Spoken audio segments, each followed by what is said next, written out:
meeting as we do after a gap of 6 months. I was looking into my papers to pick up the threads,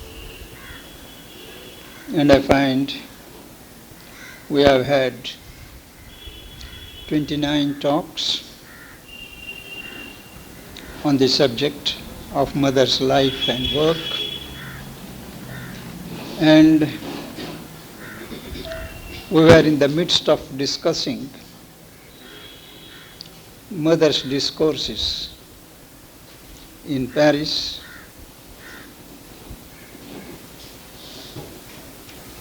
between the years 1911 and 13. The last topic we discussed was on dreams.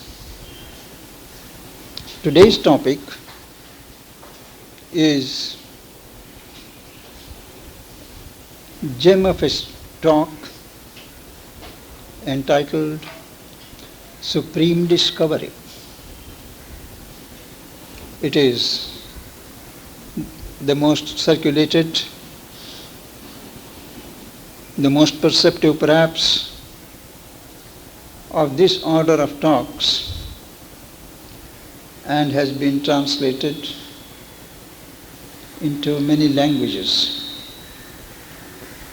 And one always finds fresh perceptions on reading it each time.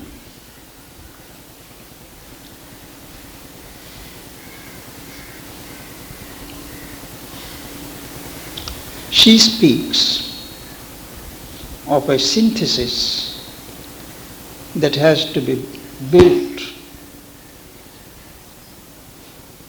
to have an integral progress. She emphasizes the term integral because progress can be on any sector. It can be progress on the physical level, building of the body, the muscles, physical strength. It can be on the vital level of aggrandizement, conquest, expansionism.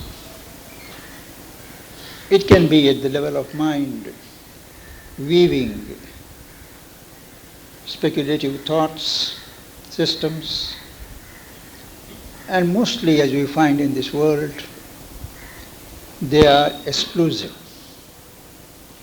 What she wants is an integrated scheme that ensures an all-sided development and progress of the being.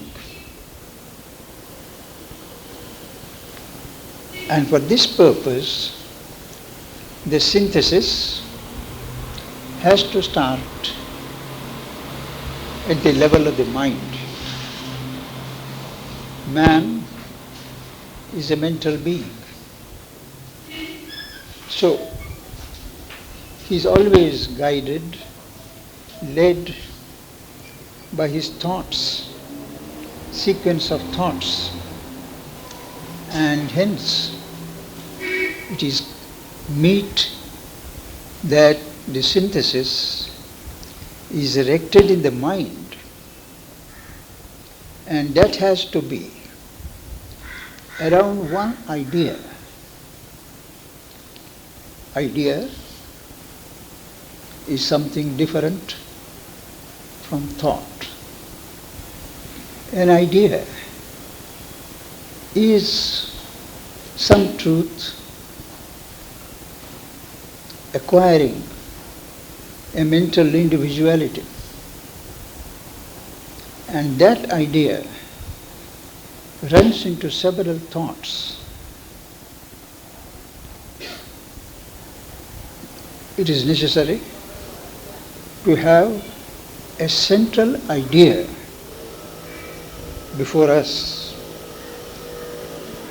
and that idea should intellectually represent that truth which is central to us, ourself. After all the changes and the transmutations pass, there is something that stays, and that is the self. So our idea that should provide the central fulcrum should be related to the self, what we call in the Indian terms the Atman. You will recall that when Sri Aurobindo was in England during his student days, and he had no particular fascination for religion or spirituality or concepts of God, he came across the concept of the Atman, the self, while reading or studying Max Muller's translations of the Vedanta for his civil service examinations. And it struck him that this self, this Atman, is something which is worth realizing, worth being sought for. And Mother says that it is this self which should form the content of the idea around which we have to weave a synthesis. And that idea is the self of each and the self of the universe are one. I may think I am separate and you are all separate, the world is separate. But that is only an apparent truth of practical relevance as long as I function on the surface levels of my being. But once I shift inward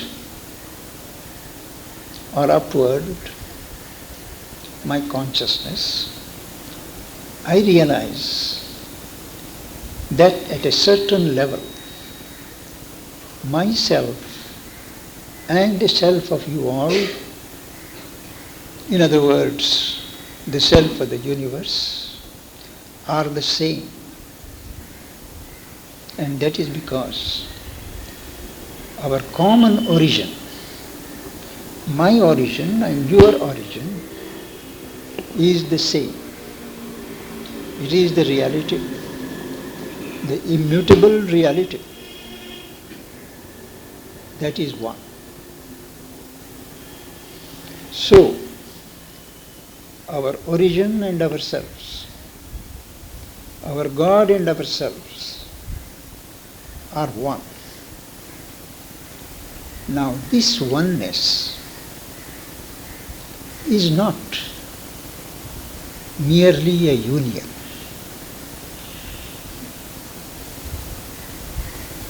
A union, you must remember, is something less intimate than identity.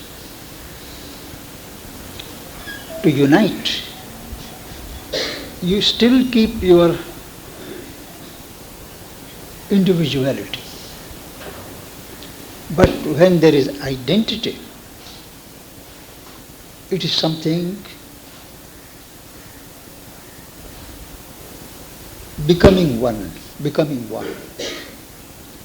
So this myself and the self of the universe, that they are one, must be realized by identity. Identifying myself with the reality that is the self.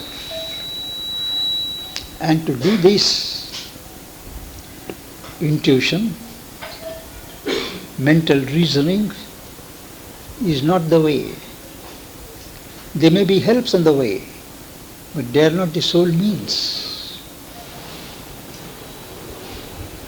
It has to come at the level of, start at the level of feeling. God is not to be attained by intellectualization. God is within. He is not far. Instinctively, when we think of God or someone who represents God, we point upwards. We look upwards. But the fact is, God is not far. He is within, a concept which is special to the Indian soil. If you speak of God within in the West, it confuses them. Because the sense of imperfection, the sense of sin, which has been inculcated in the mind by what has come to be known as Christianity, creates a gulf between the human and the divine. It is only in India that even the commonest man speaks of God within. He may call by different names, but God is within. And to become conscious of this presence, this divinity within ourselves, is the first and the most capital step. Mother quotes from the Bible. She says, "The house of God is here, and I knew it not."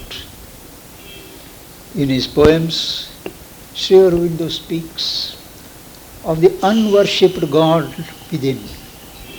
We go to the temples, we go to church, and we have an image or an idol or a concept or a symbol, and we worship, forgetting all the while that there is a God here who is lying unworshipped. There is a very powerful sonnet by Sri Aurobindo in which he speaks of the unworshipped God within. He waits patiently for us to turn our gaze inward. And the corollary of this faith is that I am in all things and all beings. That is because in my origin I am one with God. I am a part of God.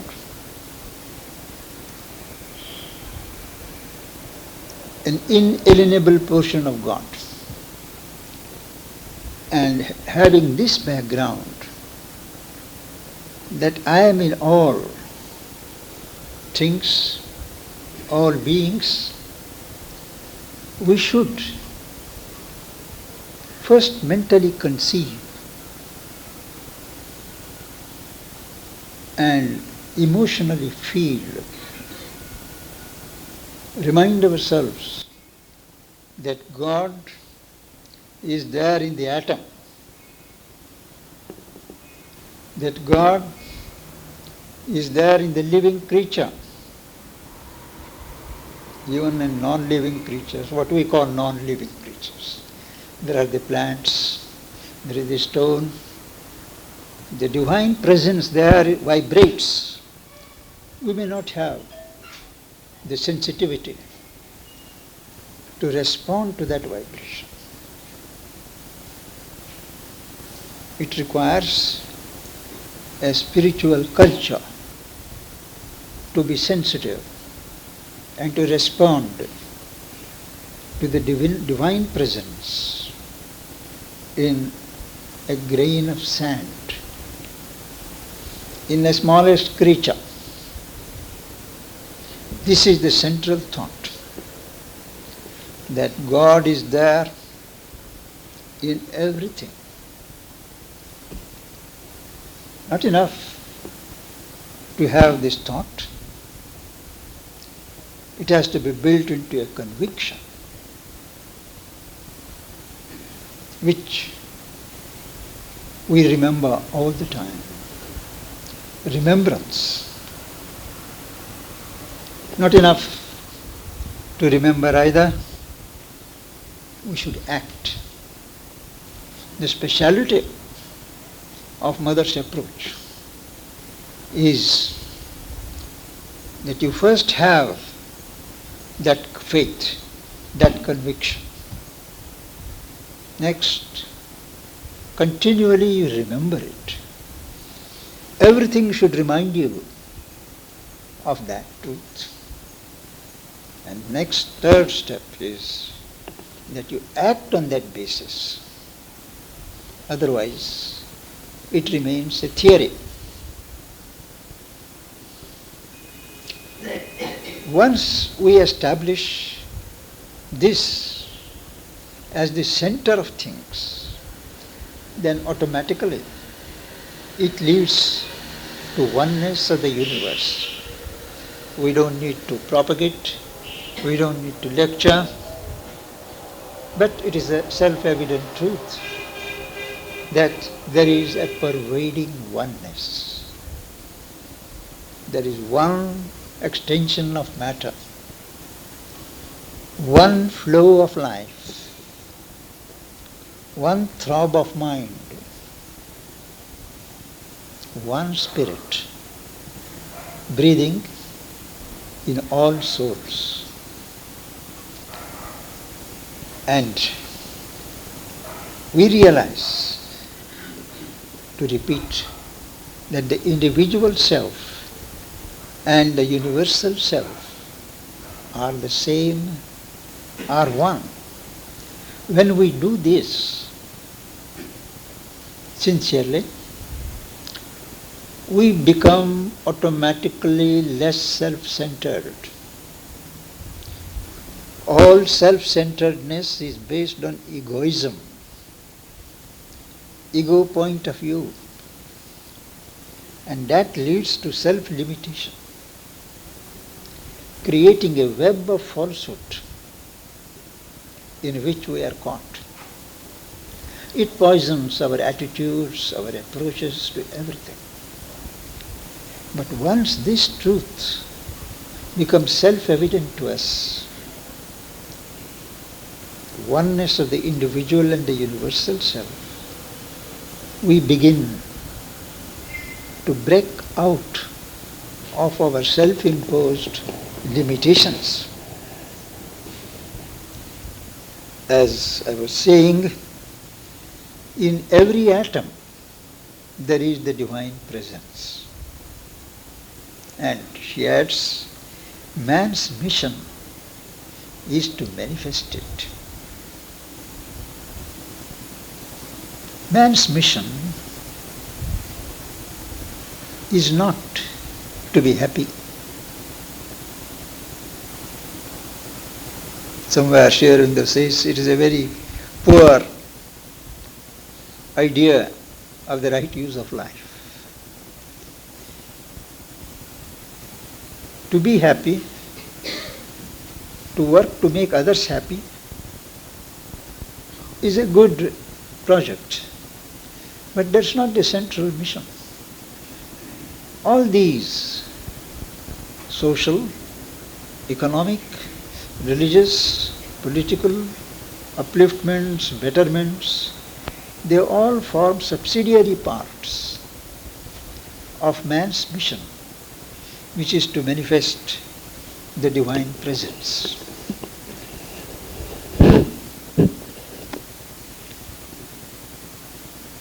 It requires a long discipline to make this truth effective in life, to orientate our life on these lines so that it becomes natural.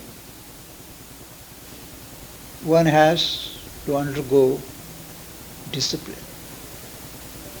anusthana, and that discipline is for some very difficult, strenuous, for those who are absorbed in their ego, in their self, external self. This discipline, which has to break this barrier, becomes pretty painful.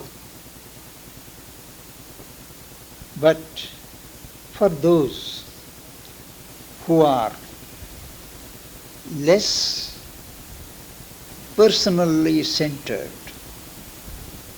who are more impersonal, and are plastic. Most of us are rigid. Rigid, if we have a formation, we stick to it. Everything we relate to that position of ours, and we don't change. We expect other things to change. But to be plastic is something different. In another connection, Mother explains plasticity as a capacity to follow the movement of becoming. The movement of becoming is diverse. It doesn't go in a straight line. It takes many circuits. It has many levels. But your consciousness must be able to follow that movement without sticking to your preconceived notions or ideas of what should be what. For the moment, when you are face to face with these movements of becoming of God, manifesting of the divine consciousness, you must be able to follow it without posing any resistance, any disbelief, any doubt. This requires a constant, methodical effort, and that effort is of adaptation. We cannot always go in a straitjacket. You have to adapt to changing conditions around you. And more important, adapt to varying states of consciousness in yourself. Accept each state as meaningful and adapt your position to what is going on. This means a total freedom from being tied to any notion or any belief. And as a result, there is a subtle change a kind of transformation of nature, constantly adapting itself, constantly adjusting itself. Many are afraid of the word inconsistency. I remember when I was a student, I read Gandhiji defending himself against the charge of inconsistency.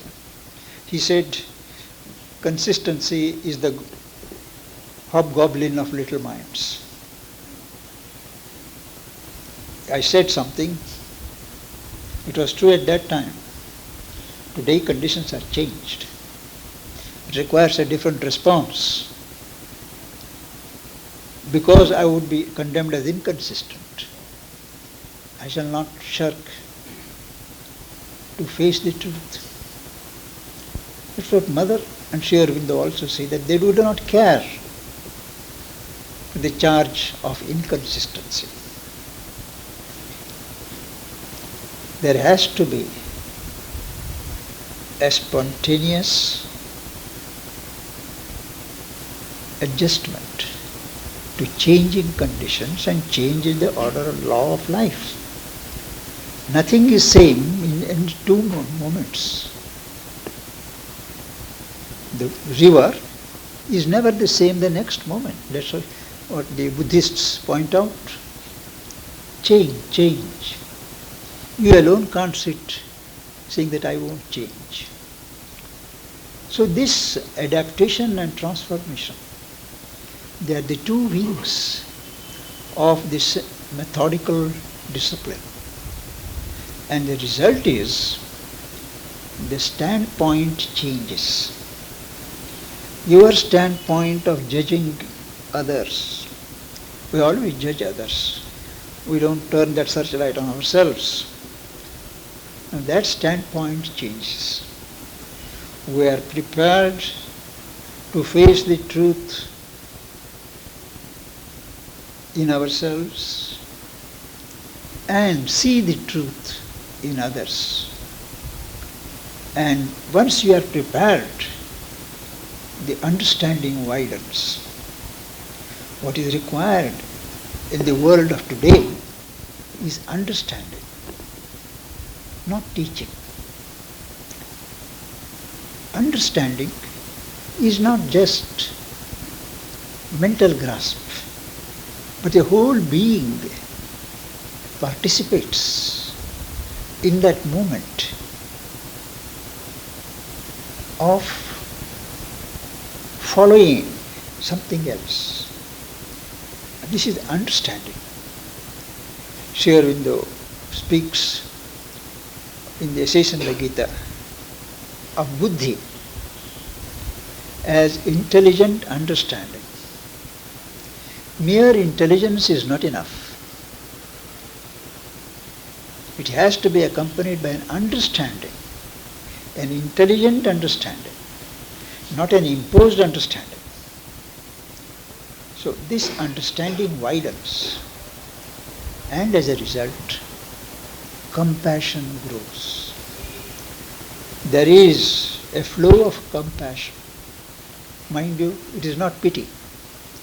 Pity smacks of patronage, of a level of superiority. But compassion, somewhere you feel, somewhere else, somewhere within you are identified, and the helpful consciousness flows. The effectivity of your compassion depends upon the level from where that movement proceeds. And in that compassion, when you are face to face with the vilest creature, with what we call a bad man,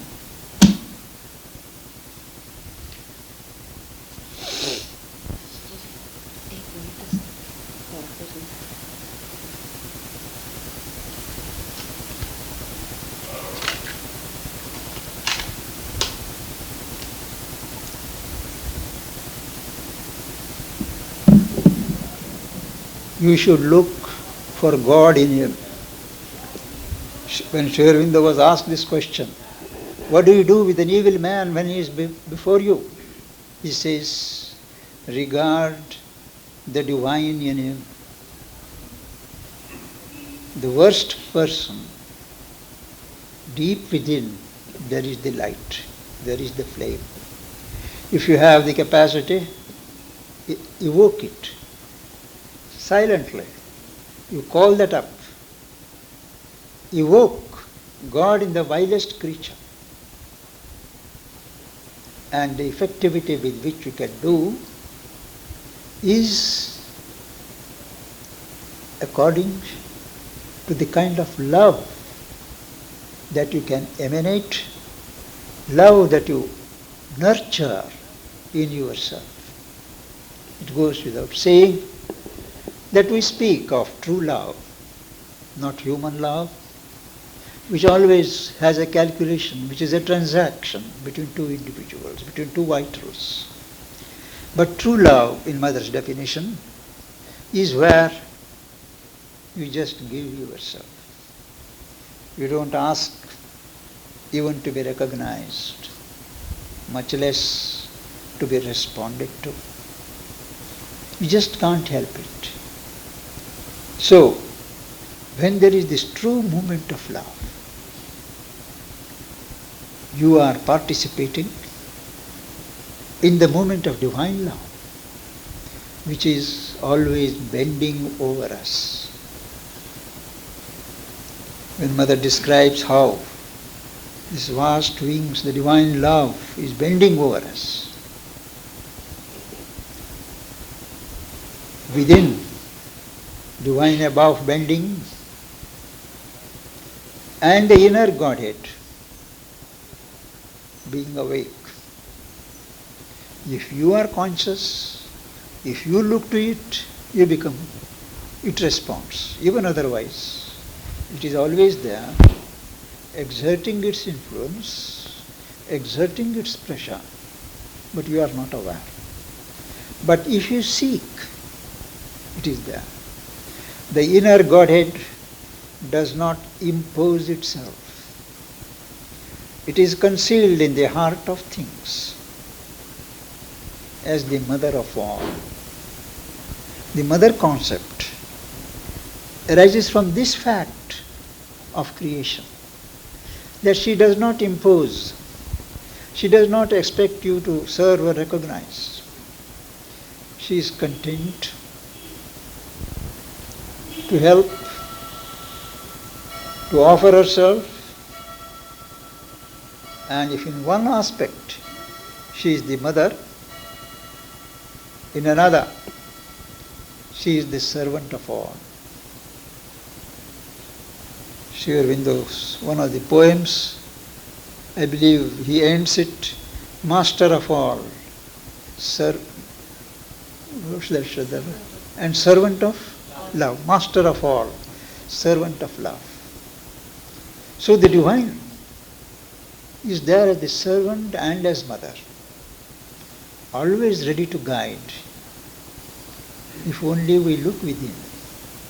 Even when we don't look within, as Mother once explained, the presence is there, acting as much as you would allow it in your stupidity.